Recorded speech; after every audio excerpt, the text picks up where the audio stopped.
اگر انہوں نے کہا کہ والد صاحب فوت ہو گئے اور کچھ لوگوں کا کنفرم ان پہ قرضہ تھا لیکن میرا رابطہ ان سے منقطع ہو گیا ہے، ایسی صورت میں اب یہ نہیں کر سکتے آپ کہ اگر وہ جو قرض خواہ ہیں ان کی طرف سے صدقہ کر دیں.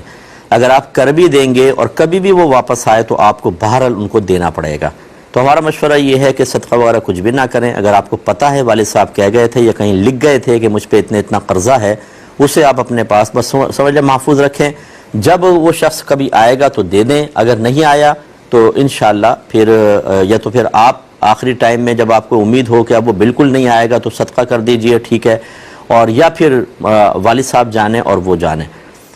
اور یہ یاد رکھیں کہ یہ قرضہ جو ادا کرنا ہوتا ہے یہ کوئی ایک وارث اپنے اس سے نہیں کرے گا، بلکہ ترکے کے اندر بالترتیب 4 قسم کے حقوق وابستہ ہوتے ہیں. سب سے پہلے تو جو تجہیز و تکفین ہوتی ہے وہ ترکے میں سے کی جاتی ہے. وہ اگر وارث کوئی ایک کرنا چاہے کہ نہیں میں کر دیتا ہوں چلو تو اس کی مرضی ہے، لیکن اصول یہ ہوتا ہے. پھر دوسرا اگر کسی کا قرضہ ہوتا ہے تو اسی ترکے میں سے پہلے قرضہ ادا کیا جاتا ہے. پھر اگر کوئی مالی وصیت کی تھی تو 1/3 میں وصیت جاری ہوتی ہے. پھر اس کے بعد جو مال بچتا ہے وہ وارثوں کا حق ہوتا ہے. تو اس لیے جو قرضہ ہے وہ آپ اپنے پاس سے ادا نہیں کریں گے، جو ترکہ والد صاحب چھوڑ کر گئے ہیں اسی میں سے اتنا پیسہ نکال کر رکھ دیں کہ وہ آئیں گے تو دے دیں گے، یا پھر اگر آپ صدقہ کرنا چاہیں کر دیں. لیکن یہ ذہن میں رکھ لیں کہ کبھی بھی وہ واپس آئیں گے تو آپ کو ادا کرنا ہی ہوگا.